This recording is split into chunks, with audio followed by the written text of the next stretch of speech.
Hello, everyone. Today I'm delighted to be joined by writer Michael Carroll. How are you, Michael? I am very well, thank you. I love what you've done with the place. It's looking lovely in here. Oh, do you like it? Yeah. Too, yeah. It'd be nice when it's finished, I'll tell you. Yeah, Just, fantastic. just don't look in that corner over there. That's a no-go zone. Yeah, something was moving over there. Yeah. Yeah. If you hear kicking and screaming, that's just the fish in the Yeah, bowl. yeah, yeah. Yeah. That's my pet fish. He just likes to mess about. Not to worry. Yeah, got him new boots, did you? That's lovely. I told him where it's And the like. hat. I taught him Hat to more. keep the rain off. Yeah. Right. So, Michael, you're a writer of some kind, Really, yeah, yeah. or It's so the legend goes. yeah. It's yeah, it's strange. I've been doing this forever and ever and ever, and every now and again I'll be reading something or I'll be talking to another writer, and there's a tiny part in the back of the brain goes, I wish I was away. Oh no, I am. Wait, I am. I'm doing this. I Yeah. mean, I'm sure you get the same yourself. You start thinking, oh no, I've been doing this for years. So Yeah. yeah, it's. I don't know if other creative people get that. Like a cartoonist be reading cartoons in the paper, going, I'd love to do that. Oh no, I do that. Yeah. Yeah. So sometimes with the books, and you go, or the other thing is that's weird, is you start thinking, what was the film or the TV show where a certain scene happened, and you haven't worked out in your head, and you go, this guy goes and gets a thing and he gives the man things to the other man or whatever. You work it out and you go, what was that in? And you go, oh no, I wrote that. That was one of mine. Yeah. And that Yeah. happens far too often. I mean, like twice. But it's a strange thing. I sort of can't quite believe that people pay me money to make up stories. Yeah. Like, weird. What's wrong with them? They Yeah. don't have anything better to do with their time. But yeah, okay. So, how many years have you been doing this whole writing thing now? Well, full time since 1999. Wow. So Uh, so this is 2025 minus 999, That's and, a and thousand years by my maths. 37 billion years. Yeah, and a week next Friday. And yeah, it's 26 years full time. But before that, I was writing short stories and stuff for magazines. Yeah. I actually had a few novels actually before that. So the first properly published thing came out in 87 or 88, I think. Yeah. It was just small press stuff. But prior to that, I wrote an awful lot of teenage angst poetry, um, Right. which is so unbelievably bad. You don't know how bad it is. I can't. Even then, I didn't have the words to describe how bad it is, and yeah, it's so strange. But I think you kind of have to write the bad stuff out of your system. Well, I have a lot of terrible short stories, a couple of novels that will never see the light of day because look at them now going, what was I thinking? And yeah, I don't know. I think I've always wanted to tell stories. I'm 59 now, and so that means it's over 50 years since I decided I wanted to be a storyteller of some kind. Yeah. I Just really want. just on that, is there anything? Do you remember the point where you thought, do you know what? I'd love to give this a go. Was there anything in particular that prompted you to kind of jump in? I don't. I know that's it. I don't really remember a specific thing. I think I always felt reading comics and reading books as a kid, I always felt I'd love to do this. And I never really believed that for a long time that it was possible. I thought like as I grew up, I sort of started thinking that writing was something would happen. You'd suddenly one day go, my God, I've had a brilliant idea, and I would write the book, and then that's it. And I didn't realize that you kind of have to put the effort in to get to the point where that kind of inspiration strikes. Um, but I think sometime when I was about probably in my early 20s, um, I I was one of my post teenage angst poetry bits, where I was writing song lyrics for I was writing song lyrics. I had no music because I couldn't do the music parts, and I remember writing down a short story and thinking, actually, that's not totally terrible. And then started thinking, well, I mean, writing is just putting words down on the page in the right order so that people know what you're talking about. And if you don't get the right order right, you can fix it. And Yeah. I started, this is really actually at its base level, it's very easy. But that's true of every job at its base level. If you describe something down to I mean, nuclear physics is, it's just knowing what nuclear means and knowing what physics means. I mean, how hard can that be? Uh, and mountain climbing is just going upwards until there's no more up, and Uh, then you stop and you put your flag down, you have your bottle, and then you go back down again. Easy How hard is peasy. that? Easy Yeah, peasy. being a world class piano player. Notice I didn't say that was a word. Um, but it's just pressing the buttons up and down. And you don't even have to press them up. They press them down, and they go up by themselves. I mean, that's half your work done for you already. So what you're So saying is everything is easy, really. everything's easy. Yeah, except of course the reality is not so. But you can with something like anything creative, you can be too daunted by the scale of the finished thing that you don't ever start. I mean, Hun- I've known people back from the days of the Irish Science Fiction Association Writers and Artists Workshop, which was back in the late 80s, early 90s. Some of them who are still talking about the book they're going to do any day now. yeah, And they're just like, do it. If you've done one word a day, you'd be finished with this stage. Oh, well, yeah, okay, you'd write a book, but you you can't you can't let the fear put you off, and you can't let the how would I put this? You, it's kind of the fear that people might not like it stop you from doing it yeah, because they're never going to like it unless you do it. So you're not even giving them the chance to hate it yet. yeah. Um, and if you write it and it's bad, well then take out the bad bits and put good bits in. Over time, that part gets easier. The actual having to write the fucking thing is still always hard, Yeah, but making it good gets easier. I yeah. think. What I find helps is having people in your life who will be brutally honest with you and say that doesn't And work. I don't think yes, that's very good. And that's people see that as a big setback, but that's just an opportunity to do better and improve. And like I teach martial arts, and the way you get better at martial arts is by doing terrible for a while. yeah.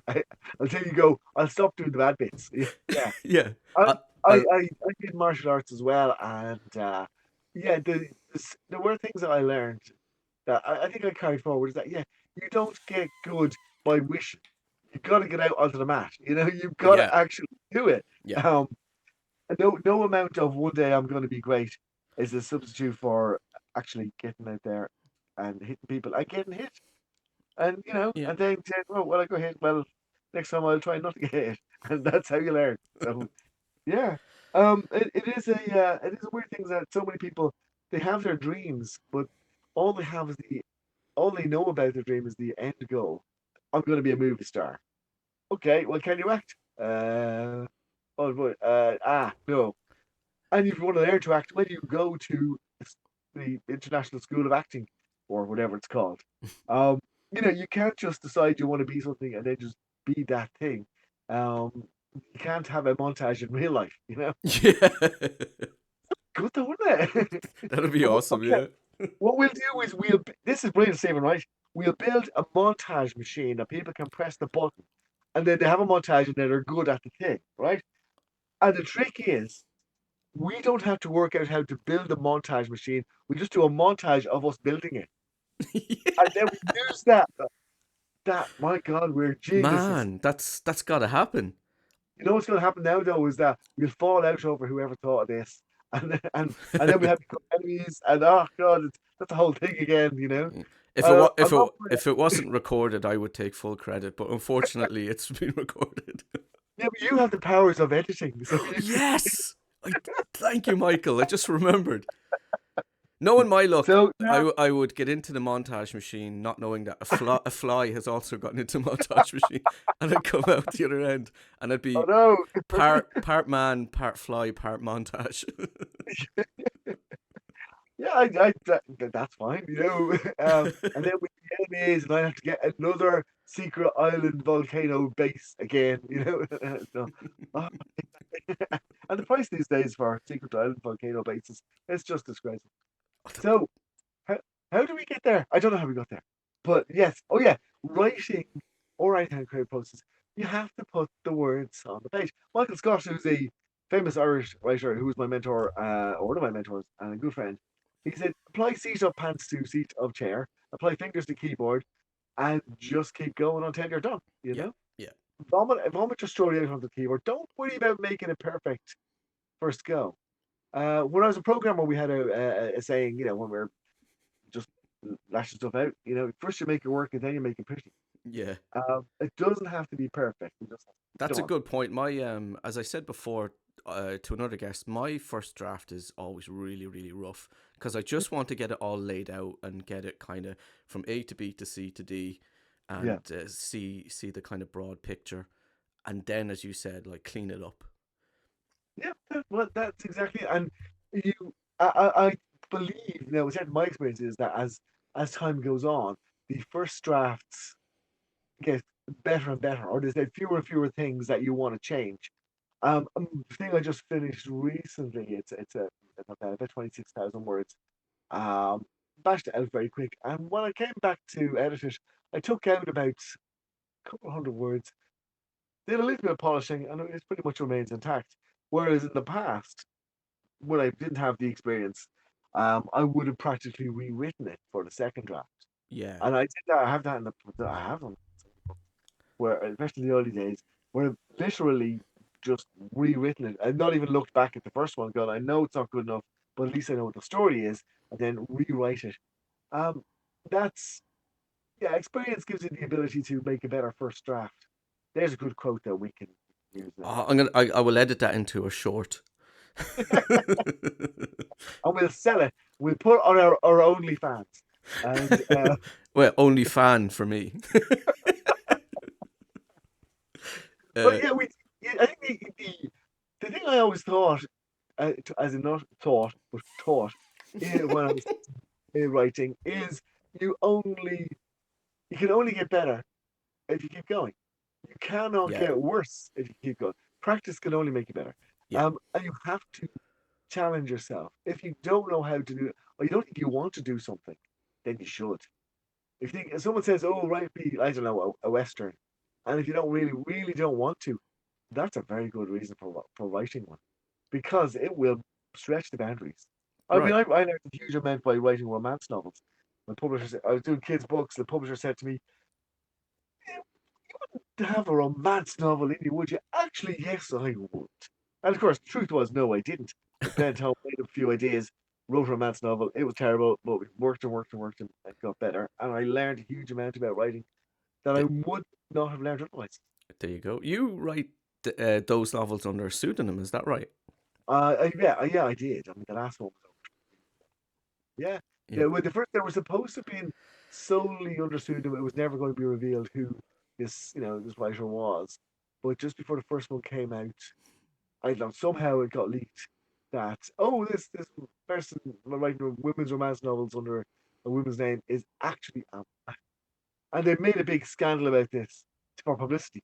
And I mean, it's not like it was rare. I mean, I'd say 1 in 5 of the female romance novelists are men, you know? Right. And that figure based on pulling it out of my arse, I have no idea what the figure is.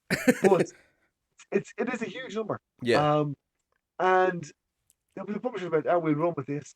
So I appeared on all the radio chat shows. I was on telly talking about it, and it was tremendously good fun. The best bit was actually the first one came out in the year 2000, and so a radio station from Waterford had me on their morning show.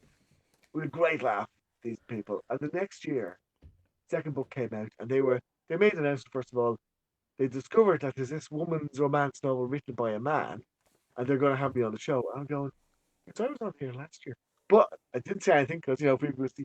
And then the third year it happened, I had to say, listen, guys, we have been down this road, but yeah, so I did 4 of those in the end. Well, actually, I wrote 7, but for various reasons, only 4 were published. Um, Did you and enjoy writing those? I, I didn't Or did it enjoy feel more like work? it was work. The first couple in particular were very, very tough. Because I knew the story I wanted to tell, but I did not know how to find the voice. And for the very first one as well, I was trying to write it like I imagined a woman would write it, Yeah. and I was an idiot. I should have went, oh no, hang on, because I was very young. I hadn't realized that women were people, right? And it turns out women are people, I and I've you heard know, that, yeah. No, My girlfriend claims to be a person, and I believe her. oh, your girlfriend. Well, I can't see her, therefore she's not there. Also, it's not only. Yeah, but yes, of course, your girlfriend is a genuine, actual person. I'm just not entirely sure that you are, but yeah, the I'm all in women. your head, Michael. This isn't actually happening. Oh, yeah, that's not the first time. Um, lady, women, female, girlies, persons of the opposite gender are like human beings apparently, and I was an idiot. I was trying to channel the voices of this imaginary narrator, the lead character. It's all the first person, and it was only when I twigged, no, no, no, no. If she was me, how would she react? And that's the character is closest to me probably of any character that will, and that got me past the hurdle. Yeah, And there were certain aspects of it that I had to go to Leone and go, what? This one was going on a date. What the heck would she wear? I don't know. And so my wife then was able to, to sort of steer me in the right direction. yeah. Um, Ultimately, though, I think I would say 50% of it is about 94% successful, and the other 50% is two-thirds of the way to 48.5% unsuccessful. Oh, slow down. I'm just jotting that down. Yes. So on the whole, they paid me, so I don't care. And it was important to go. I really don't care. I tried rereading the books again a while ago because I got all the rights back, and I was going, "Oh, I can self-publish them." And I went, "No, no thanks, no. They're grand as they are, living in obscurity, and you find them in charity shops if you're very, very, very unlucky." But they were grand. I had a lot of fun writing them. Made a bit of money and bought a couple of houses. You know the way you do. Yeah, yeah, yeah. Did you And buy a second volcano? twin but matching bookings. One for you, one for the Well, wife. exactly. His and hers matching volcanoes. Yours is the big pink fluffy one, right? Where? Oh, the volcano. Yeah. But yeah, so it was weird though because it was something I sort of never expected to fall into. I mean, writing for an audience that I don't really know and trying to masquerade as one of them effectively. As you Um, said, it probably was effective as a writing exercise to improve yourself. that's it because if you do things the easy way, you don't learn anything, and Yeah, that's true in a lot of cases. Um, you, I mean, sometimes if you know yourself, you think I feel like I want to write, and if you don't have a story, sit there looking at a blank page, and you can't do anything. And we've all been there where you go, and but what you can do, especially when you're a novice writer, is what you should do is say to yourself, okay, I will give myself a limitation of some kind. It could be limitation that, for example, the book has to, or the story has to be about a sentient wheelbarrow or something. Give right. yourself something awkward because that's not an easy thing to write about, but if it forces you to think of things in different ways. Yeah. Um, Admittedly, you're not going to sell a lot of sentient wheelbarrow stories, not anymore. Okay, I'm But just sorry, just uh, gonna scribble out that. So okay.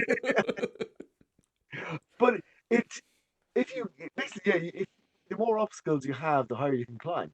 Um, That's a really good way of putting it. as long as as long as you do keep going, Yeah, you can find yourself facing an obstacle and then you just stop. yeah. Because one That's of not the huge things about improving as a writer is being able to put yourself in the mind of someone else. yes, absolutely, and it is not easy to master, No. but you don't have to get it absolutely perfect first go. That's why it's your second draft. Yeah. You can come back to it, especially if it's a longer piece like a novel. You do the best you can first time around, and then when you come back, you'll have the experience of having written it the first time. You come back for your second draft and go, I know what I need to do to tweak this into shape. Um, and sometimes you realize I got it wrong completely, and you start again, and that's Yeah. that's horrible. But again, you learn more from that than you do from getting it right. Yeah. Um, Exactly. I do a bit of woodwork, and I make furniture. I mean, it's not great, but yeah, if you do something, you cut something at exactly the right length, and you go, okay, that actually fits exactly where it's supposed to go. It's not too loose. It's perfect. And then Okay. Well, now I'm gonna pay for that down the road, because you always feel like something has to go wrong at some point, as part of the process, and you accept that. And it's true with writing. You'll get everything will have some mistake, some error, from a typo to a major plot point where something can go drastically wrong. Um, if you don't have mistakes, you can't learn how to fix them. Yeah. Um, I mean, that's it is quite glib to say something like that. But with the furniture thing, if every piece you cut to length is always the right length, you never figure out what you're supposed to do if you cut something and it turns out to be too short. Yeah, because I think a lot of writing is problem solving. You need to learn to problem solve.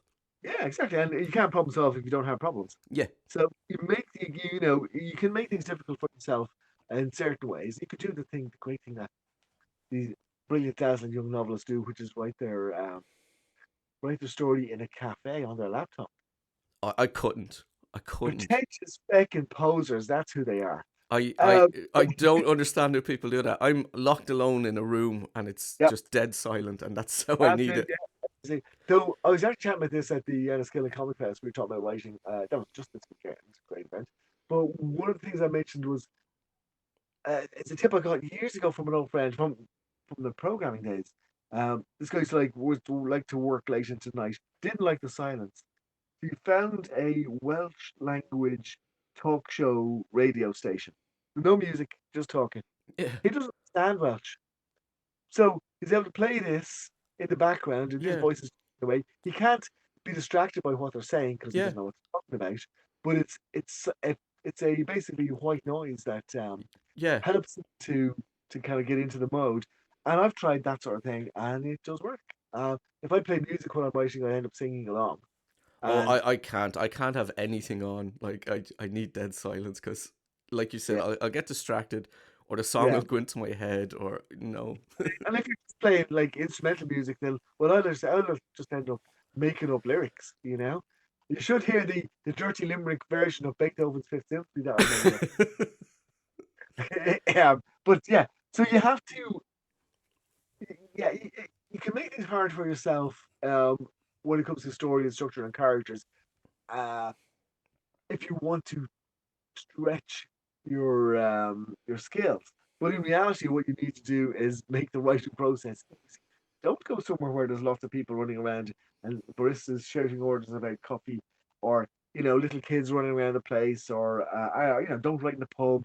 Yeah. Robert Rankin famously once said, "You should never write in the pub because if you do, you write in the pub, someone will bash into your table and spill your pint, and that's not conducive to good writing." And I'm No. going, okay, dude, yeah, that's not quite what we want, but yeah, and you also have to, more important than anything else, you have to believe that you can do it. If Oh, you start thinking 100%. Yeah. hard, then yeah, I've a really good friend who's a psychotherapist who specializes in helping people with phobias and uh, awkwardness, social awkwardnesses. Yeah. This is his, yeah, being weird. Um, and, and when I say a friend, he really is a friend. He's not my therapist. Um, he told me to say that at our last session, but he says that if you, he said basically you're right. If you think you can't do it, then you're right, you can't, because you're stopping yourself from doing it by your belief. If you think you can, then you can. Now, this is not to be applied to things like breathing underwater or, Yeah. or Flying. running across the M50 blindfolded. Don't do that. That's not. Don't play real life Frogger. But I Um, believe I can, Michael. I believe I can do this. no, don't. I've killed another one. So you have to believe you can do it. It is writing is just words on a page. Um, and like I said, if they're not the right words, you can make them right later on. But you can't edit a blank page, so you have to get the stuff out there. Yeah. Yeah. So on And that, so as you say, you start off with words on a page, but yeah. for new writers maybe looking to improve their craft, what advice would you give to them? Yeah. Read. It really is important. So many people think, oh, I will do, a science fiction book. Oh, I don't read science fiction, but how hard can it be? Or, that kind of thing. And you have to read. Oh, Um, absolutely. That's 100% what I would say to someone. Like, if you, whatever you're doing, if it's as we were saying, martial arts or writing, whatever, you have to be in it. You have to be looking at it. You have to be observing it. yeah, absolutely. I mean, for example, if you go back to the writing a science fiction story, if you if you want to write science fiction but you don't read science fiction, how do you know that the story you're creating hasn't been done a dozen times already and done better? Yes, yes. Um, that said, of course, if your story idea has been done, do it anyway because they won't have done it quite as the way you would. I also don't Um, understand if you don't read science fiction or if you're not a science fiction fan, why do you want to write it? yeah, well, Some I'll people are give like that though. an example, but how many times have we seen people going, I think I'll write a children's book? They don't read children's books. Yeah, Famous people yeah. in particular do an awful lot of that. Though 90% of the time they don't actually write the books themselves. But that's Ooh, for a different discussion. But behind the scenes yeah, scandals. yeah, allegedly. Oh, wait, there you go. I'm safe now. I can say whatever I want. Yeah, and they're all murderers allegedly, and Yeah. hitchhikers allegedly, and well poisoners allegedly. Oh, all allegedly. Yeah, Just all allegedly. So yeah, you have to immerse yourself in the stuff. But I don't know who it was. I saw recently someone said reading is breathing in, writing is breathing out. You cannot have one without the other. You've got to do both. that's fantastic. I love that. Yeah, and you read everything, everything. I mean, I will read anything, any genre, anything. I'll read. Same. Yeah, and I don't care what it is. And when it comes to comics, I will often just go and pick random stuff I've never heard of by people I don't know and stuff I don't care about. Pick up random issues, especially because they're usually cheaper, and just read this stuff that I'm going. I don't get what this is about. I'm halfway through the middle of a big epic story. I don't know which characters are which. It doesn't matter. Um, the more you take in, the more you have in your own in your arsenal, as it were. Yeah. And and then when you're done, you get ready, you build it all up, and you blow it out your arsenal into the universe. And there you go. Nearly got away with that. Yeah, but you have to. Yeah, you have to have um, the belief that you can do it, and you also have to actually bloody do it. Yeah. So yeah, Yeah, when I was yeah, starting out and I was like, all right, I had a goal. I wanted my first project to be done by a certain time, like later or the next year, we'll say. And I would sit down for a certain amount of hours, and even if like it was a sentence an hour, I would sit there and just whatever come out, even if it was just half a page. I'd make sure yeah, to sit there because like it's easy to give up and then wander off and then do something else and never come back to it, but you have to allow it to happen. yeah. You've nailed it. You can very easily go. I'll do twice as much tomorrow, but tomorrow never comes. Yeah. It's like when if you go for a run every morning, right? Every morning it's 3 kilometers. It's not very far, right? In the If I morning, are miss, you insane? well, if I miss today and say I'll do six tomorrow, right? That's okay. That's more of a burden. I'm borrowing time from the future, you know. Yeah. I mean, that does happen occasionally. You can't do it. I've missed. I mean, I was away in Germany, and before that, well, I was in Enniskillen, and before that, I was in Germany. So I've missed the past 17,000 days, something like that. Okay, I Yeah. actually don't go for a run in the morning, but if we multiply all those 17,000 days by 3 kilometers, that's 51,000 kilometers that I should have done, and that's all the way around the world. Are you proud of me? You should be. That's quite a long one, isn't it? That's just, yeah, Yeah, that's good. yeah. All the way around the world and back. Wow. But the point is, yeah, if you don't do the work, it won't get done. Um, and unless of course you go into something like ChatGPT and say, "Dear ChatGPT, please write me a novel. Oh Lots man, of it's frightening how many people are turning to stuff like that. yeah, I'm like, I, please stop. Please stop. yeah. I've had a few people sending me their stories saying, "Oh, I've written a short story. What do you think?" And I'm going, "I think you're a fucking liar. You Yeah. haven't." It's yeah. If you who was I said? I think it was Oisin McGann. Might have been the one who said it. That if you I can't remember. Well, maybe he just quoted it. But if you go into a restaurant and order a meal and eat your meal, that doesn't make you a chef. Yeah. It's like Yeah.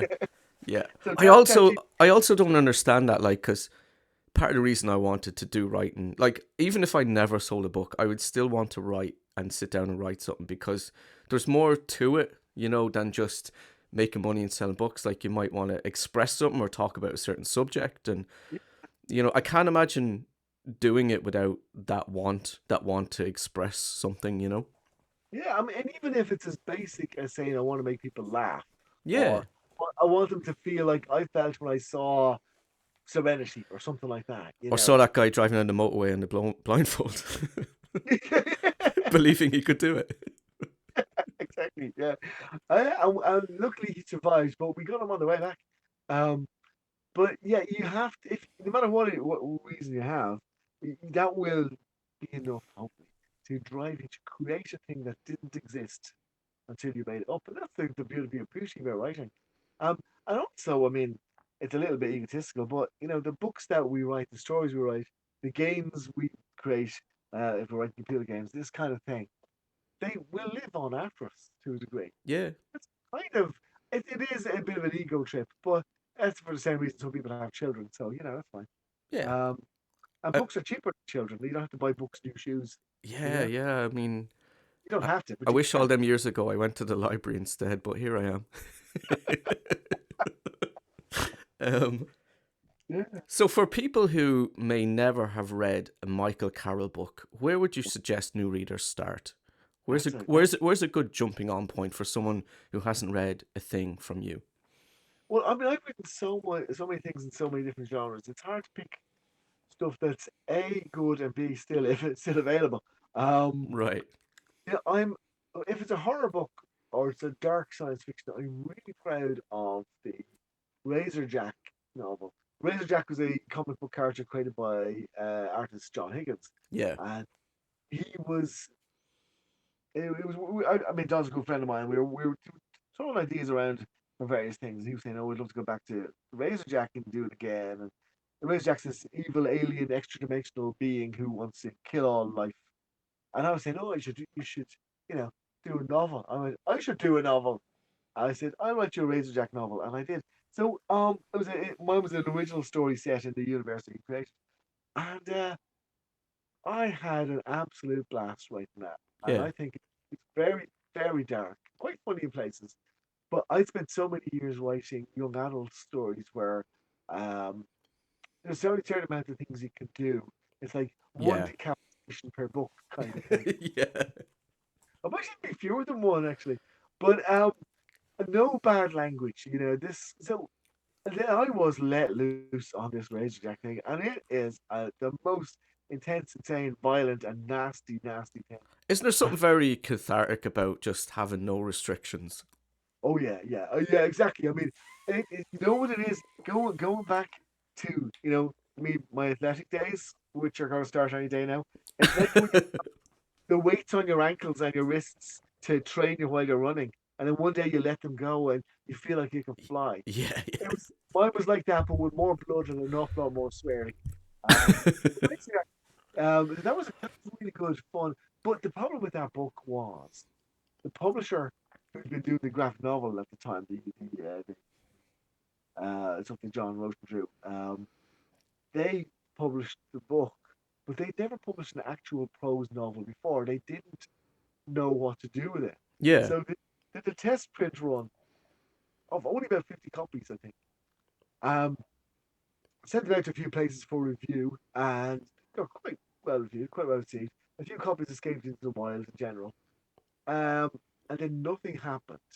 But after exactly a month, 31 days exactly, nothing still happened. Then another month went by, and like a flash, still nothing happened. And after about 4 years, I went, "Feck this, we'll self-publish online." So that's what we did, and I think it sold to date upwards of about 20 copies. But everybody who's read it has gone, "This is really good." And I'm going, "I Yeah. know, tell people," and they don't. You know Yeah. yourself, sometimes the books just don't catch. It can be just hard to get traction. Yes, exactly, yeah. But I think it's a good one. But aside from that, what's Can I the just interrupt you? Is that the one? I think it was you who posted up that one of your books got one starred or something because it wasn't a comic. Was that you? Oh, yeah, that was me. It was one of the Judge Dredd novellas that I did, and someone gave it a one star rating because it was a novel and not a comic. That's And I go, insane. That's actually insane. it is. Um, but you know what's weird is that because I mentioned that online, my post about that did really well, and so people They end up helping you out. somehow it got more publicity. Yeah, but you know what's what it is weird is that you don't know which ones are going to work and which ones aren't. Yeah, And there's no way to tell. I mean, we've seen that with with your favorite band, and they release a single and it just dies, yeah. and then you go, but this is the best thing they've ever written, and nope, there's no way, there's no, you can't. Yeah, and there's a timing element as well. Like, there's some things that were successful, we'll say 10 years ago, that if they come out now, Yeah, I probably think not so so. much. Yeah, I think so. Definitely, we have an advantage now is that digital stuff can last forever, so that people can find stuff down the road. And occasionally, I've found little like with the Razorjack book, for example, it was selling like one copy a month, two copies a month. Yeah. We wasn't expecting. And then one month, it was about 2 years ago, all of a sudden, 12 copies sold in a day, and I'm Huh? going, it's happening, and that's it.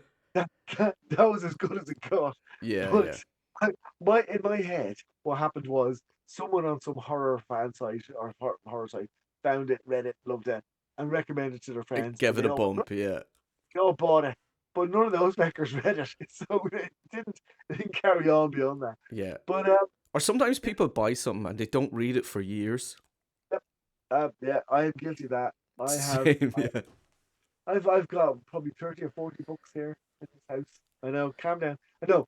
We've about I don't know, we've guess 10,000 books easily in this house. Wow. And So you've I've no cutlery then? Just got three. No, it's got three. Um, yeah, we've a whole house full of books now. I will read one day. Um, but yeah, so we don't yeah, you cannot guess which ones are gonna fly. Um, the thing is, we know they won't sell if you don't write them. That's guaranteed. that's science. But it doesn't mean that if you do write them, they will sell. Yeah. But yeah, so we can only the only solace we have is that they have to exist to sell. Um, Yeah. so yeah, I mean anybody who wants to be a writer because they're going to be rich, um, Maybe not. that's a favorite. Yeah, that the chances are they're not going to make it. As they're not going to make you But be rich. if you think you're super talented and that it will catch on, give it a shot. You never know. Yeah, but you should never let the actual reality get in the way of the dreams because um, if you don't believe, if no one believed they could do it, no one would write anything. No one would create any new stuff. There'd be no new movies or comics or TV or books or computer games or anything like that. So you have to go for it. If you have a story to tell, tell it. Yeah. And I would always say that even if you think you can't do it, well, do it anyway. Um, you But know, you know what? just If you love it and you're going to enjoy the process and have the satisfaction of having a complete work, go for it. yeah, that's it. Yeah, and that satisfaction is exactly what it is because when you finally get it done and you write the end at the end of it, you feel Oh like shit! I knew I forgot something. but you feel like a god for a few minutes, and that's a really good feeling. I made that, Yeah, That's it's I had that feeling when I first had my first printed thing in my hand. I was like, I made that. That's pretty awesome. exactly yeah. Even if it's shit, I made it. It's here. It's physical. It's in my hand. Yeah, exactly, and you that even just finishing a book that might never even get published puts you in in the top 1% of all the people who ever wanted to write because so many people just they give up after about 10 pages because it's hard. But you know what? But It's funny because one of the biggest comments I get every convention when I bring my books is people looking at the table and going, "Did you write all these?" Like, yeah, yeah, I right, did. yeah, that's how they get there. Yeah, yeah. Yeah, That reminds me, I remember doing a thing for one of the schools years ago when I was doing a lot of the young adult novels, and some reason they put me in a class of 8-year-olds, which are a bit too young for what I was writing, yeah. and the kids had no clue, and they thought that I made each copy of the book individually. Right? And one was asking Sorry, me about I'm gonna have to glue. pause there because I accidentally spat on my screen because you made me laugh. Sorry, I just need to wipe that. Okay, we're back. Yeah, so one kid was asking about how do I get the glue? Or how do you make the spines work? And I'm going, well, for ages I couldn't twig what he meant. And I thought, no. I said, no, there's big machines and we send computer information to the. How do we tell a kid this? So I'm thinking, I will explain to him how PDF files work. Right. Okay, kid, settle down. You want to pronounce that very carefully. Yeah, yes. Say to kids, right? Right, you know about binary. Okay, binary numbers are. And we tell them about binary and then about bytes and then how computers go I'm together. sure they were riveted. They were, oh yeah, I mean, it took all the way to Little Break to get them to understand what was going on.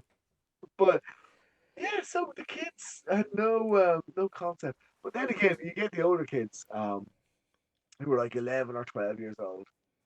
It's sixth class, and they are absolutely brilliant. Yeah, They are so much fun, and that's one of the reasons I really miss writing the kids' books.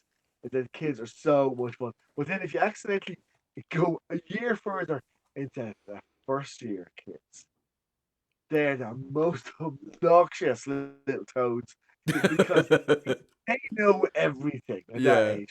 13. I think it was Mark Twain who said that. It's like when I was 40 years old, I couldn't believe how stupid my father was, and by the time I was 21, I couldn't believe how much he'd learned. So, Yeah. but yeah, so the kids are about yeah, first and second year in secondary school are the hardest bunch of kids to deal with in the universe because Yeah. they to go, come on, entertain me. I know what I'm talking about. I'm nearly 14. And there's always some kid who'll say something like, stick his hand up and go, is there any questions? Instead of asking about the book, he goes, why are you bald? Or what kind of car do you drive? And you go, what? But yeah, I do miss the kids' books. They were fun. But Yeah. oh yeah, so yeah, you asked about what stuff of mine to would I recommend. You know what I'd recommend? Uh, the Judge Dredd books that I've done. Yeah. Judge Dredd year one, year two, and year three. And the way it was is that they decided in Rebellion who published Judge Dredd to do these novellas. There was novels years ago published by Virgin or Black Flame, and then they decided to do this themselves. And whoever was in charge at the time, it might have been the editor David Thomas Moore, who said, let's do Judge Dredd year one, his first year out of the academy. When the original Judge Dredd comic started, he was already a 20-year veteran. So Yeah. let's take him back to his basics. So this is a guy who's a tough judge, hard as nails, but he's still a little bit wet around the ears. So they were tremendous fun to write. Yeah. I did one for year one for year two, one for year three. I had my stories are all linked.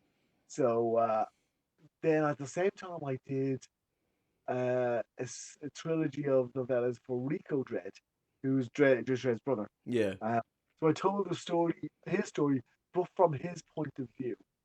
He's the bad guy, Yeah. he's, but he thinks he's the good guy. So all the horrible things he does, he has this convoluted justifications for. And now they were tremendous fun to write as well. Yeah. So yeah, I don't know if they're good, but they were fun to write. So I'm not sure anything I've ever written is good. Oh my god, I'm a fraud.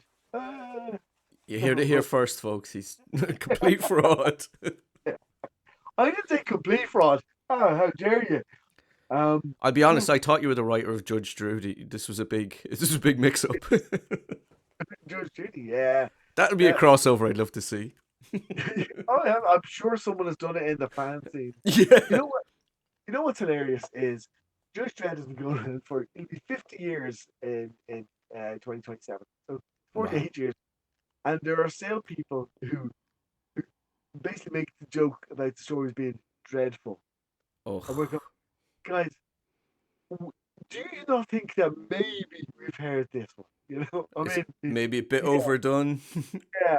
And it's like you never make a joke if you meet someone and it's got a funny name. You never make a joke about their name because they've heard it. Yeah. So, Just yeah, every time they say that, you just say, "Don't judge it," and you flog that one over and over and over again. I really, yeah. There's a member of the family who I won't say who it is, but he won't listen anyway. But every time I post anything about Judge Dredd, he puts up a comment, with Sylvester Stallone screaming, "I am the law!" Oh no. every time. So funny. Thanks, dude. Yeah, it's so funny. That was really good. Yeah, that was brilliant. Yeah, that's so how did the Judge Dredd gig come along? Like how did that all work? Oh well, yeah. Well, like a lot of comics gigs, you sort of kind of fall into it. I've been reading 2008 since the very beginning, so I mean I have a full set and everything like Yeah. that. I got to know Matt Smith, the editor of 2008, but I mean, very well for after sending in the Future Shock stories for years. Future Shocks are one-off science fiction tales. Yeah. Four, 5 pages used to be back then. 4 pages now. Um, Sending them in, getting them rejected, and eventually though he did accept one of them. Yeah, yeah, it's a little bit of a long story, but I think it's quite amusing. I was the editor or the judge, perennial judge on an annual short story science fiction short story competition. And we'd read all this stuff come in. Most of it was garbage. Some of it was absolutely pure gold. But the garbage stories were generally written by people who'd never really read science fiction. So we're seeing the same bits coming in over and over. Robots that turn on their masters, time travel, stories about Adam and Eve. This, all the same stuff coming in. So I wrote a spoof list of rules of stories you're not allowed to do. And I Hmm. listed all the cliches. And then one day I went, what if I write one story just using every single cliche in it just to see if it's fun? And I didn't get that far because I had an idea. And I went, oh, hang on. I wrote this down as a quick, note. I went, this would work as a future shock. Wrote it, sent it into Tarek, and he went, no, it doesn't quite work. I went, heck, another one, another failure. But then, instead of me going, right, putting that aside and working on something else, I said to him, got back and said, okay, what if I change these elements? Will you take another look? And he said, yes. And I think that was the key moment there. Yeah. You could see that I was willing to, basically the story idea is that it's actually set in the very last days of the Second World War. Hitler is in his bunker, um, and the Americans are coming on one side, the Russians are coming from the other side. But Hitler has a mad scientist who developed a time machine, and they're going to send Hitler himself back in time to the start of the war to warn younger Hitler not to fight a war on two fronts. Then they would have won, you see, or probably would have won. But accidentally, something goes wrong, and Hitler and his new wife Eva Braun get sent back 100,000 years back in time. No way to get back. They realize that they have become the first man and the first woman, Adolf and Eva. Uh, I know it's terrible, isn't it? It's And it's kind of amazing. you know, you know, what's amazinger? It's What's called Back to the Führer, Oh my god, that's the cherry on the cake.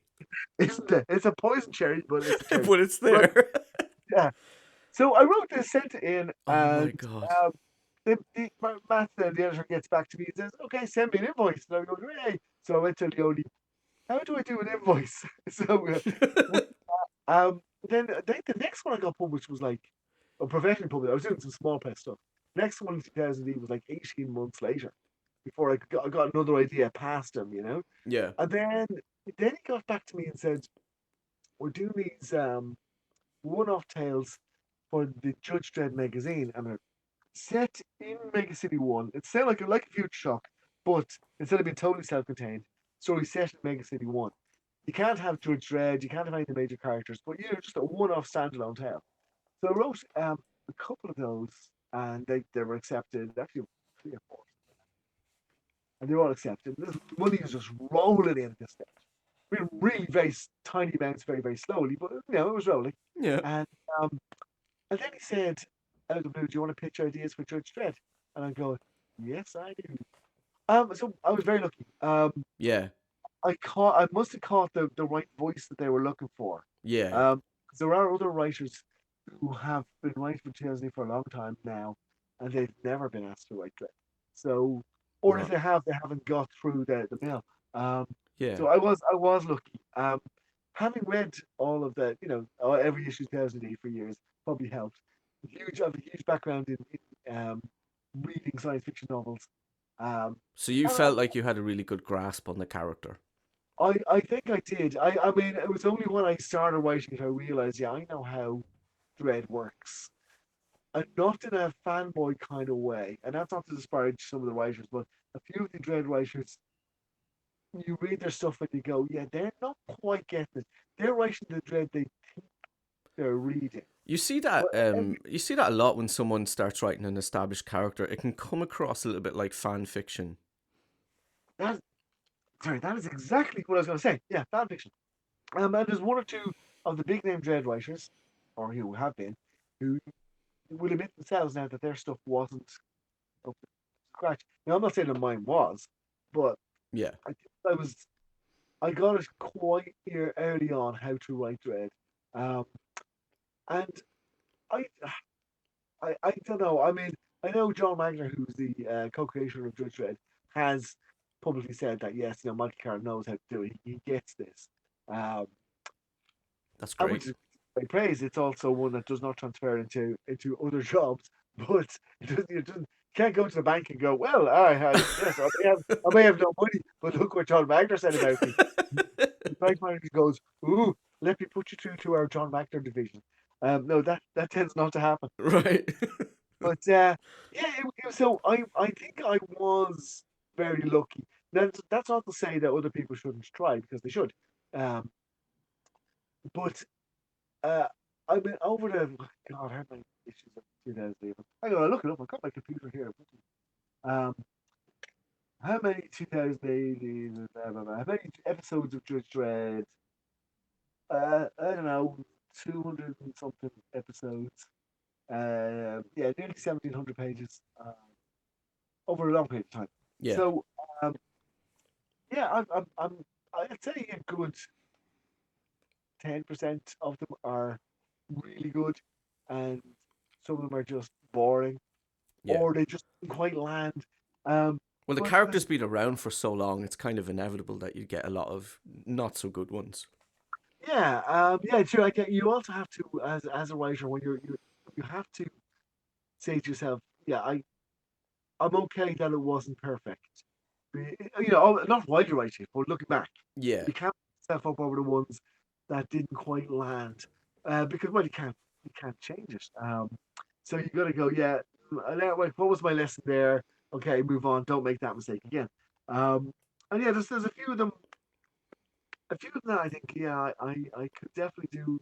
I'd love to get another chance to go in and rewrite that one, but that won't happen. So that's okay. Let it go. Yeah. Um, the best thing I've ever written is also from 2008. I think it's the best thing I've ever written. Is Proteus Vex, which is a series that ran for five books, as it were, over the past 2 years. Ended last year, about this time last year, the last episode came out. Big, sprawling science fiction adventure tale, very alien, very strange in some ways, but I had the most fun writing that because there was no holds barred. It's entirely my creation in terms of the characters in the world situations. Less entirely my creation because the artists brought so much to it, and Yeah. I was able to build on what they brought. But with Judge Dredd, there's things you can't do. Um, you're not allowed, for example, he's not allowed to fall in love. This kind of thing. Uh, there's so many restrictions on an existing property. Yeah. Just because maybe, even if it's only because the fans won't accept too many changes. But with Protest Vex, no one but me knew what the story was. So I was able to go wherever I wanted. And ultimately, I plotted out 6 books. I'm coming to finish the fourth one, and I said to Matt, okay, let me know when you want the fifth book, the next one, and where we're going to go over here. And he went, I think the next one might be the last one. And I go, ah. So I kind of crammed books 5 and 6 into one extra long story. Yeah. And he was right. Um, It worked out for the books, best.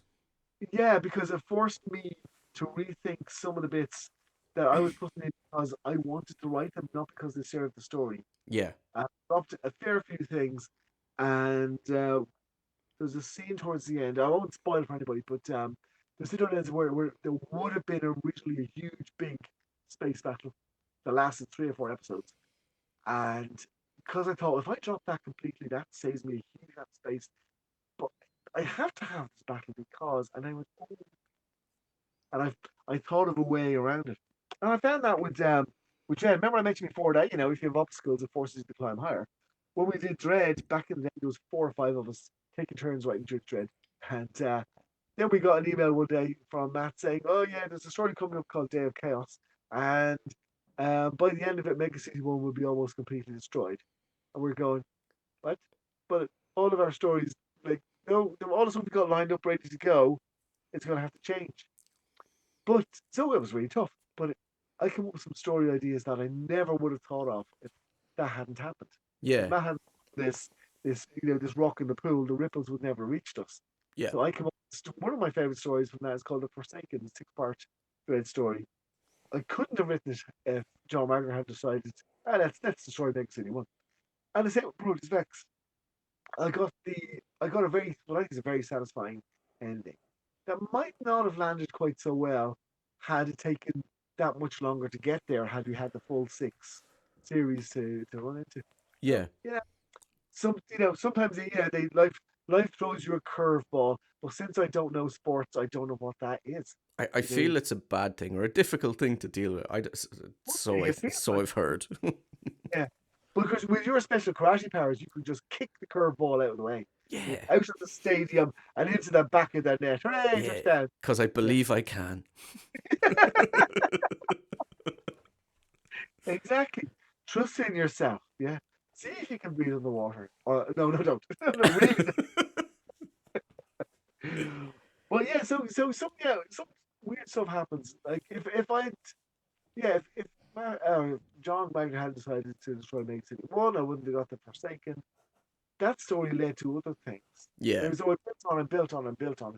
So yeah, you have to be inventive enough as a creator to that when someone says no, that you go, but what if?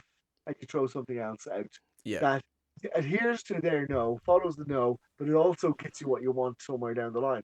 Um, you can't just ignore the editor's directions, but Yeah. you're allowed to go, yes, but what if? Or you go, and what if this, rather than no, what if this? So uh, the, the director, or the editor, I said director, yeah, the director, the editor will usually be right if they say, we're not doing that. That doesn't work. Yeah. They're not just there just to count the number of pages and make sure they've got 32 pages for each issue. Yeah. They're there to make sure that the whole thing works as a whole. Yeah. And that's a whole with a W, not the other kind. Um, so if they say, I always find the same actually a bit of a dead tangent again.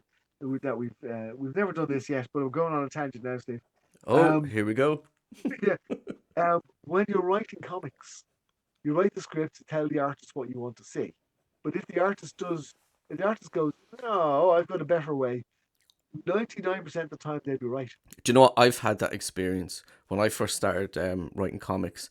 I would write out the thing, the scene, the pages, and they would ignore some of it and do something even better. And I'm like, yeah, that is much better. Yeah, It would always be an improvement in my experience. Now I'm sure the reverse has happened for people, but in my experience, it's all been like the I've, artist with knows. a professional, with professional artists, I've always found that they're right, almost always. Um, or if they get something wrong, it'll be my fault for not having described it properly. Right, When I was doing the small press stuff, though, I found a few times the artist just wanted to draw specific things, so they just ignored the script, right, and that's bad. yeah, Um, I remember one case where I plotted an 6 page story, and I had it worked out.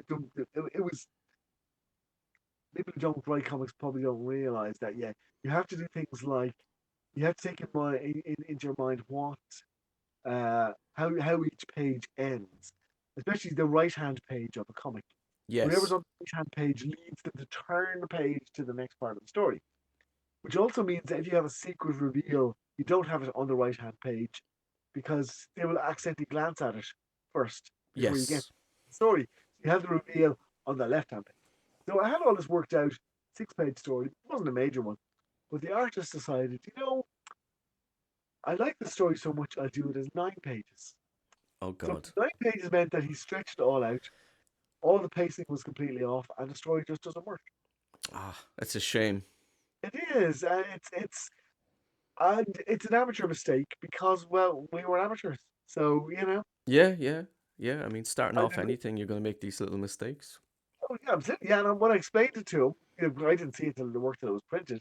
I explained it to him. He went, oh yeah, now I see that. I didn't Yeah, realize. yeah. Uh, and there was another one where I had a story where this guy is kind of haunted by this monster.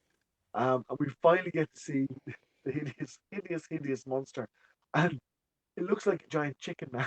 It's the most comical thing. He's plucked and everything like that. There's like tiny one or two little feathers here and there, and he's plucked and I go, what the hell? So I'm saying to the artist, why did you draw him like that? He goes, well, I started trying to draw a monster and it just came out like a chicken, so I just ran with it. Oh my God. So it turns my story that was quite dark into this comedic thing. But that actually happened with a Judge Dredd one as well, which was definitely my fault for not being clear. Um, Right, I did Judge Dredd story, which I can't remember what it's called, but it opens with this guy he's on the street, he's getting arrested by a judge, and she handcuffs him to a holding post, where he can later be picked up by the catch wagons, taken off to prison. Handcuffs him to the post, but before she can call it in, she gets called away to an emergency, some shootout or whatever nearby. yeah, She hops her bike, rides away, and subsequently she gets killed in the process, right? So right. this guy's there, handcuffed to the holding post, thinking, "Hello, is anybody coming for me?" And then we cut to like a few hours later, and he's kind of sitting half sitting on the ground with his arms up in the air because he's handcuffed to the post, and Right, he's, oh God, what's happening? I don't know. And then it's the middle of the night, and he's still there, and he's getting cold, and he's panicking, and he's hungry, and it starts to rain, and it's next morning, and he's starving, and he's freaking out, and he's saying to people, "Help me now! Someone just help me! Help me!" I mean, people go, "No, no way, man! No, if you interfere with a prisoner, that's an automatic 2 year sentence. No way!" And no one will help him. No one's coming for him, and he's starving to death. And then we cut to a few days later, and he's basically almost dead. He's hallucinating. He's met himself a few times. Um, he's basically dying. And Judge Dredd happens to see him, goes over, uncuffs him. The guy freaks out and punches Dredd in the face. Really, basically like being slapped by a baby. Because the guy's so weak in the stage. And then Dredd's going, what happened here? What's figuring out? And Dredd realizes what's happened. The guy's the reason he was being arrested was for littering.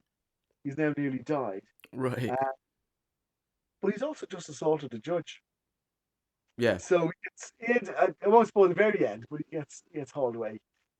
I thought this was like one of the darkest things I've ever written because this guy is like terrified. He's in a horrible situation. yeah, People are walking by, no one will help.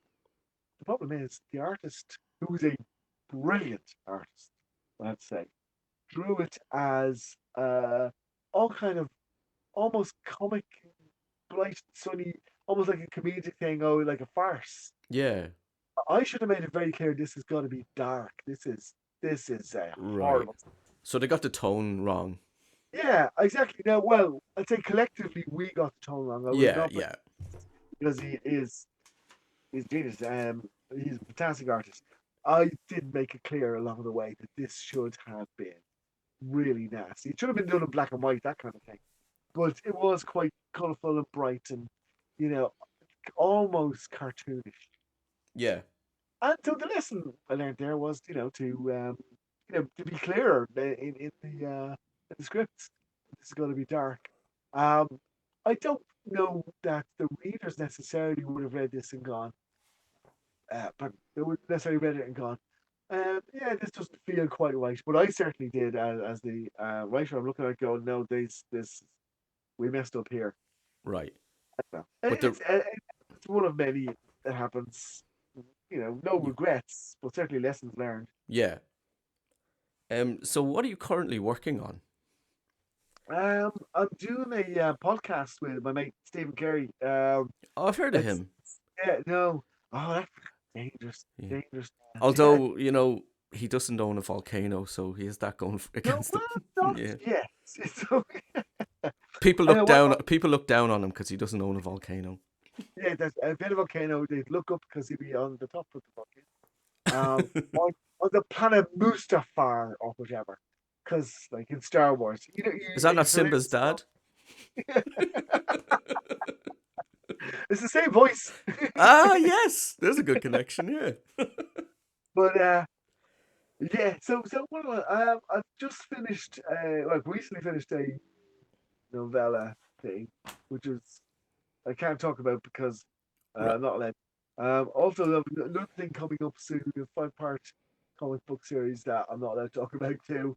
So, how's all that sound? No, but there's not actually a huge amount lined up.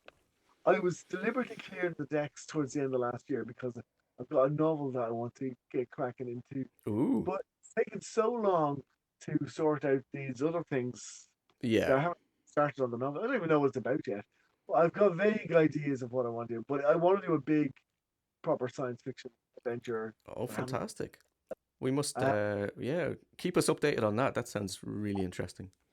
we'll see. Well, it's one of these things. Nothing might ever happen. I don't know. And the problem with writing a novel is that if I decide to write one, and it's like on spec, not for someone else, Yeah. then looking at a year and a half or more before I get any kind of money. That's if it's even accepted. Yeah.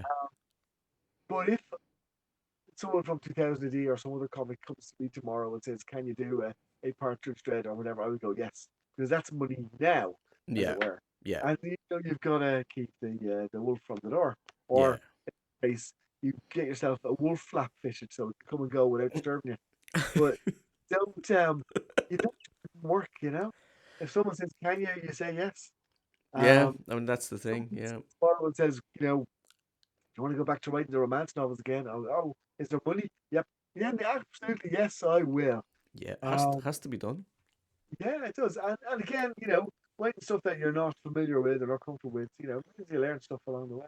Yeah. Uh, Yeah. what's coming up though? We've got coming up um, book book three of Silver in 2000 AD. Book two is just finishing this week. The book three is already written, so I presume the artist is already started on.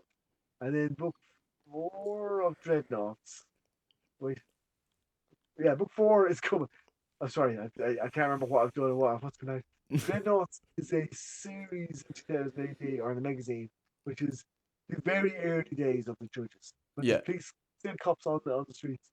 And yeah, so that's before it's coming soon, I hope.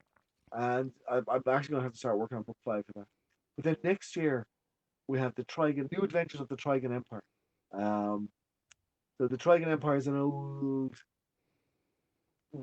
1966, British strip from 1966. Um, originally appeared in Ranger magazine, then went on to appear in Look and Learn, but massively popular in Europe, in France and Germany in particular. Um, the reprint volumes they sell like hotcakes. But so this is the first new Trigon Empire material since 1982, Oh, and they wow. Fantastic. picked me to write it, which means the fans are going to hate it. The Oh, diehard, yeah, oh, they'll hate it. But then we might get new fans out of it, younger people who this might be their first experience of the Dragon Empire. So yeah. Yeah. it's been a huge amount of fun to write. But admittedly, I finished that so long ago, I can barely remember what happens in it at this stage, and it Oh. still won't be until next May. But So lots to look forward to coming down the line. well, lots are happening. What you're looking forward to or not now is entirely up to you. You might be dreading it, but hey, dreading it. Guess what? Uh, I haven't heard that one before, Michael. That's a good one. That's why he's called Judge Dredd. Oh no! Ah, Yeah. God, that's brilliant. that is just genius. Yeah, I can't believe I didn't see that. It's all come full circle. It makes so much more sense actually when you think about it. Yeah. It's like someone tried to convince me that Superman was called that because he's a Superman, but I'm not buying that at all. No, I no, no, no. I think that's just like his name because he Yeah. Yeah, it's It's just because like he has that S, and you had to just come up with a name. let's call him something. Yeah, he was originally going to be called Steve, but you've already taken it. So Yeah, Steve didn't sound powerful enough. yeah, so that's what I've got coming up. What about you? What have you got coming up? Oh, I have Are you, are you oh, allowed to talk about your own self on this thing? Yeah. I mean, yeah, I try and put in bits and pieces about myself here and there. I have a You're video on my Gordon Knight novel. Jack Markham offered to come on and interview me on my channel about it, so that was great fun. yes, Um, Gordon Knight's great, by the way. Sorry? I really, thoroughly enjoyed Gordon Knight, by the way. Very good stuff. Oh, thank you very much. I appreciate that. I know I've told you that already, so yeah. But It's there you been go. it's been really fun to put together, and people keep asking me for a sequel, so it has jumped the queue in my list of things to do because Because uh, it's been 4 years or whatever. Is it 4 years since it was out? it's been about 4 years, yeah, and then I had other projects in between, and then it was going to be maybe another year or so before I even sat down and planned the next one. But yeah, as I said, it jumped the queue because people wanted more of it, and I'm like, yeah, it's one I've been dying to get back to. I love the world of Gordon Knight, so. That's Uh, it, yeah. but coming out next, I have my horror novel, Miles and Mary Ashbury. That'll be out next week. Ooh. It Well, was next supposed week, that it was timing supposed to works. be it was supposed to be out a year ago, but life happened. Yeah, it does, doesn't it?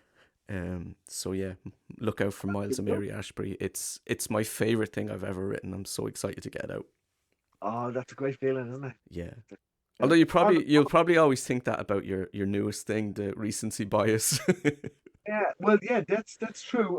But I find that there's especially if you produce so much, like I produce an awful lot of stuff, that you love something while you love it while you're writing it. Once it's done, you hate it. Then you polish it and you love it again for a while.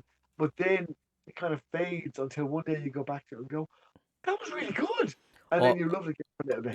you're bang on. It's a journey, isn't it? Yeah, it is. Yeah, like it's an up and downy thing, like a roller coaster, but with like a little bit less screaming, and but not at all. If I go on to Amazon now, will I be able to find your new one, or is it not listed yet? No, not yet. It's I'm kind of just Sure. getting it. At this stage, I have a Stephen Carey bookmark on Amazon. You know, it's the first one that's there because I check every day just in case. Oh, that's brilliant. Thank you. It's also a lie, of course. Yeah, yeah, Um, yeah. No, I choose to believe it's true. there's the road to any place else is there. Is that you? That's me, Gordon Yeah. Knight, pretty much You're not invincible. M.R. Carey, so that's not you, and that one's not you. There's Gordon Knight. Hey, hello, Gordon. Um, there's one called Stephen Carey Fox. Who the hell is that? That's not me. I don't know. Someone stole your name and put a fox at the end of it. They knew my name was copyrighted, so they had to just throw in a fox. They they put a fox on because they knew that there's been a fox hunting man and you won't be able to remove it. So yeah, but Yes. yeah, so I'll keep an eye out for your new one, and as soon as it's available, I will buy it, and then I'll pretend I read it. How's that sound? I, listen, pretending is yes. It's better than just flat out saying I won't read it. We won't say pretending. We'll call it fiction. How's that? Yeah, yeah. Read it to those school children next time you see it. It'll horrify them. That's teaching. It's very dark. I would not let a kid anywhere near it. Excellent. It's about actually while we're on the subject, it's about a man who murders his wife in the middle of a heated argument, and she Yeah. comes back as a zombie, and then Ooh. that's where our story begins, and he has to, Oh. yeah. So she initially is like one of those mindless brains sort of Yeah. zombie, but then her mind starts to come back to her, and he has to lie and manipulate her over what happened. Um, and Oh. he's a piece of shit. Yeah. I like that. So the idea is that the zombie is the hero in this case. So yeah. Well, kinda. They're So my awesome beta reader, Jade Bennett, um, read over it, and she thinks the two characters are two irredeemable pieces of shit, and I think that's accurate. That's what I set out to do. So, In um, that case, they're well matched. So well done. yeah, yeah, yeah. I mean, it's about a terrible marriage. That's really the core of it. I say, oh, very good. Yeah. And is it autobiographical or no? I just No. said to Okay. Nicola, "Oh, I wonder where I get my ideas." A man wants to just murder his wife in the middle of an argument. But he's aware of the consequences. That's the thing. Yeah. Well, the only thing is that Nicola owns the club that I teach in, so she would absolutely kick my ass. Yes, I know. Yeah. So And if it ever happens, you'll deserve it. Let's be honest, you know. So yeah, I agree. That's what she tells me anyway. yeah, she told me to say that. Um, but But anyway, yeah. So that's what we got. Is there anything else we didn't discuss? What's the most important stuff that we well, did? I was just going to ask where can everyone find you and your work if they're looking to follow Michael Carroll and find some of your work? Where should they go? Carol.com is my website, and that leads you to everything else. That's the gateway to the rest of the universe. Sorry, I just realized because I have a little board in front of me here, and it's got loads of stuff I've collected over the years from cons and stuff. And I realized Yeah. I've your business card right in front of me. Oh, wait, which one is it? Michael Carroll. Does it have a Judge Dredd badge on it? Yes. Yeah, that's one of the older ones. Yeah, Yeah, yeah. I just yeah. realized that. Like, it only hit me in the middle of this conversation that I have your business card That right in front of me. that's me. Yeah, no, I said on my comics blog that I don't do a lot on these days because I just don't have time. But so that's Rusty Staples. Yeah, That's mainly about older British comics. Um, but yeah, I did try and dabble a little with the idea of doing like a quarterly roundup of upcoming small press or indie material. And so I spent like a week assembling all the data for like it's from last year. Assembling all the data for the first post on that. And yeah, pain in the bum it was. I got it all done, put it online, and it made no traction whatsoever. really. Plus, all the people whose books I promoted for free in their other comics and all that sort of stuff. Yeah. I got maybe four of them said thanks, and that was it. Oh So yeah, man. not doing that again. Yeah, yeah, huh? Yeah, so Some there you go. They deserve my wrath. There you go. The Wrath of Michael. Yeah, exactly. But I accidentally sent them a raft instead, so it means Oh. that they float all the way out and then see if they can breathe in the water. But see the clever way it all comes back. You see? Oh no, I bet you built that raft very fast with that montage machine. Oh yeah, I know you got one. I know that wasn't off the top of your head. I know you have one. you're so gonna build that. Well, first I have to build my undo machine because the undo machine, right? I'm gonna fit it to my car because you know when you miss your exit, and if you hit your undo machine, it takes you back a minute, and Ah, then you don't have to miss the exit. Brilliant. there you go. Um, That's a great one. yeah, and but once I get that done, then we'll build our montage machine. So there will be links to Michael's stuff down below if you want to go check them out. And I Yeah. highly suggest you do.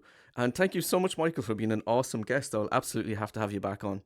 Well, thank you very much. Anyway, it's been a pleasure talking about myself and how awesome I am. Yeah, isn't it always like, spotlight's all on you. It's like, I spent the weekend interviewing other people and going, I know more about this than you do, but yeah. I couldn't say a word about it. But yeah, so thank you very much. No, it's been a pleasure. It's always good to chat to you. Anyway, you're always good fun. Thank you very much. So, And despite what other people. every time I've bumped into you at a convention, you've always been very nice to me. So I've always appreciated that. Thank you very much. And Yeah. If so you when can't help the little people, who can you help? I'm tall enough, like Oh yeah, take it personally. like I'm not going to say that people slag me for having used the lower down urinals, but I'm just or as I call them the average height ones, and then the rest are like above average height ones.